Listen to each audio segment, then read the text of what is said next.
So walk me through the process because I have no idea what goes on in a recording. I mean, this is as close as I've come to a recording studio, and this is a garage. Yeah. So if you have like a band come in, is everybody in the booth at the same time playing instruments and singing and doing everything at the same time? Or is it like drummer comes in, guitarist comes in, vocalist comes in, and you kind of separate it out?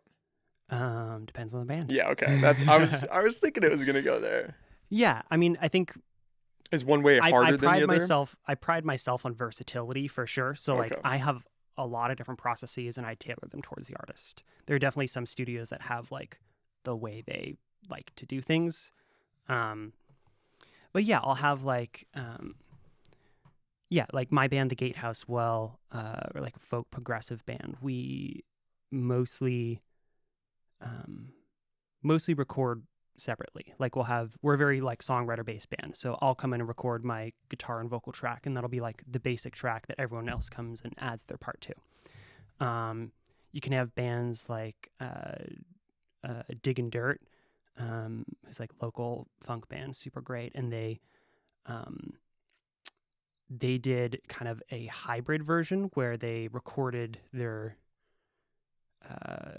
they had everyone in at the same time, right? They had drums, bass, 2 guitars, and then I had their singer in like a separate room, kind of singing what we call like a scratch vocal. So all the bass, drums, and guitars are all together live, getting that like feel and that magic that we're talking about, right? Trying to get that best version. And then the singer has the freedom to come and redo their vocal and be a little bit more nitpicky about it if they want. And so that's kind of like when it comes to bands, like my favorite hybrid version of getting like the rhythm track down all together so you have that feel, but also being able to have the singer be able to redo their stuff and fix things. Because, I don't know, modern ears are past the 90s, our ears have been trained by what we've been hearing to seek out like a perfect vocal, which is near impossible to get for real, if that makes sense. Like between the pitch shifting you can do and the effects and changing everything, the modern listener's ear is expecting like perfection with every bit. And if you go listen to like old Beatles records and anything rock and roll for sure, like there's pitchiness all over the place. There's, imperfections. There's words that you miss because they're low or quiet. But they have that magic thing to them. And because they were from before the current era, our ears don't expect them to be perfect. It's kind of a strange dichotomy or contrast. That's interesting. I never thought about that. Yeah. Is that because of like, introductions of technologies like autotune that now we just kind of expect the song just to be perfect all the way through? Yeah. Yes. So it's kind of, I never thought about that. I mean, I love old vinyl. Like that's my favorite thing in the world. And I know that's so cliche to say now because everybody says that, but it just has a different sound. And I wonder if that's part of the reason why. It's just more. Yeah, I think that there's nuanced in a way.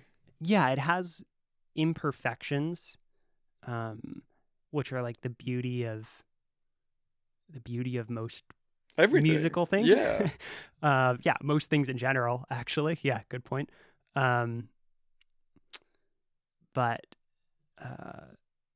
like if your friend comes out with a song right now, what you expect to hear in order to call it good is way harsher than you would if you like listen to recording of them on cassette just rocking out 30 years ago or something like that. Like the amount of difference in expectation is amazing. It's a lot higher. Yeah.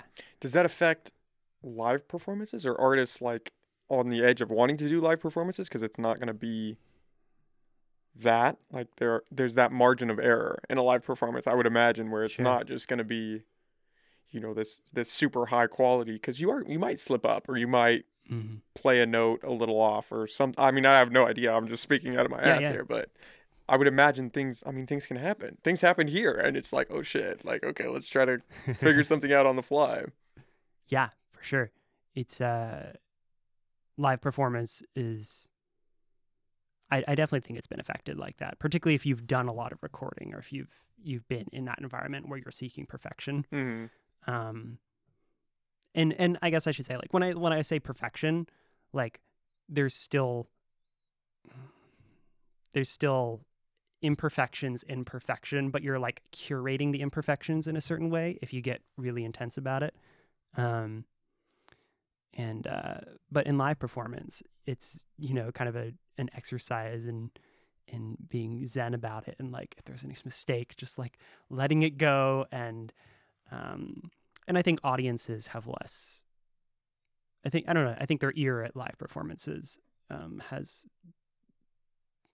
is not quite as like critical. It's a little more forgiving. Yeah, I think it's more forgiving, and you can't like listen back. That's the other thing. Is like you can't listen back. Yeah. Once it's passed to see if, oh wait, was that a mistake? Was that something like that? And there's something magnetic about being in the presence of a live show like that, where like you're feeding off the energy of the crowd, you're feeding off the energy of the artist on stage. Like it's I don't know, it's just a different feeling than when you're like at home with your headphones on listening to your song. Not that there's like in a bad way, it's just like I feel like you get more connected to the song when it's live like that. So it makes sense that people would be like, okay, like we know what this is. This isn't a recorded track. This is the person actually doing what they came here to do. Yeah, that energy or that like interplay between the audience and the stage, that's like everyone who loves live music, that's what what I'm saying, musicians who love live music, that's what they talk about. Like that's the thing that's irreplaceable. Mm-hmm. And that's, you know, that's the beauty in it.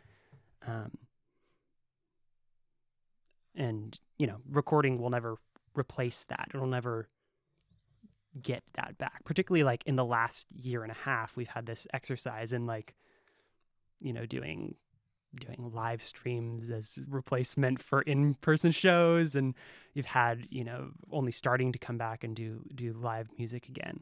And it's been such like between all my musician friends and community in Humboldt, I know we've been talking a lot about, you know, how much it's missed, that kind of energy of a live show.